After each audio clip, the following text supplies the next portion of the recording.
दोस्तों नमस्कार। आपका अपना चैनल HD गुरु जी के स्टडी एजुकेशन में स्वागत है। आज है 11 सितंबर। आज के जितने भी इम्पोर्टेंट प्रश्न हैं हम उनको कवर करेंगे। हमारा प्रयास है चुनिंदा प्रश्नों को ही चयन किया जाए और वो आपका पहला प्रश्न है, किन लड़ाकू विमानों को ऑफिशियल रूप से भारतीय वायुसेना में शामिल किया जाएगा? इसका आंसर होगा राफेल। हमारा अगला प्रश्न है, प्रधानमंत्री नरेंद्र मोदी हाल ही में किस नई योजना को लॉन्च किए हैं? इसका आंसर है मत्स्य संपदा योजना। हमारा अगला प्रश्न है, पश्चिम बंगाल कांग्रेस ने किसको राज्य में कांग्रेस समिति का प्रमुख बनाया है? इसका आंसर होगा अधीर रंजन। हमारा अगला प्रश्न है, अमेरिकी राष्ट्रपति डोनाल्ड ट्रंप को किस पुरस्कार के लिए नॉमिनेट किया गया है? इसका आंसर होगा नोबेल शांति पुरस्कार। हमारा अगला प्रश्न है, किस पूर्व क्रिकेटर ने फर्स्ट क्लास क्रिकेट खेलने एवं अपने संन्यास को तोड़ने के लिए BCCI को चिट्ठी लिखी है? तो वो है युवराज सिंह। हमारा अगला प्रश्न, EPFO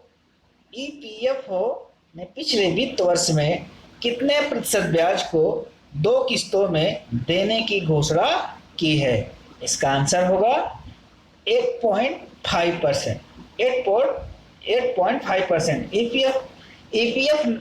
EPFO ने पिछले वित्त वर्ष में 8.5% ब्याज को 2 किस्तों में देने की घोषणा की है। हमारा अगला प्रश्न है, भारत में किन देशों के साथ मिलकर 5G तकनीक का काम कर रहा है? तो वो देश है इजराइल एवं अमेरिका। हमारा अगला प्रश्न है, किस अमेरिकी कंपनी ने रिलायंस रिटेल में 1.75% हिस्सेदारी 7500 करोड़ रुपए में खरीदी है? इसका आंसर होगा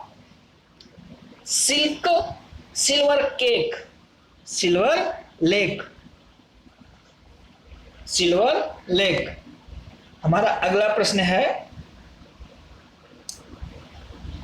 ICC T20 बल्लेबाजों की रैंकिंग में इंग्लैंड का कौन सा खिलाड़ी प्रथम पायदान पर पहुंच गया है? इसका आंसर होगा डेविड मलान। ये इंग्लैंड के ICC T20 बल्लेबाजों की रैंकिंग में प्रथम पायदान को हासिल किए हैं। हमारा अगला प्रश्न है, नई राष्ट्रीय शिक्षा नीति को लागू करने वाला देश का पहला राज्य कौन सा बन गया है? यानी पहला राज्य कौन बन गया है? इसका आंसर होगा हिमाचल प्रदेश। हमारा अगला प्रश्न है, अगला और लास्ट प्रश्न, अंतरराष्ट्रीय फुटबॉल में निम्न में से कौन सा खिलाड़ी 100 गोल करने वाला दुनिया का दूसरा खिलाड़ी बन गया है? वो है क्रिस्टियानो रोनाल्डो।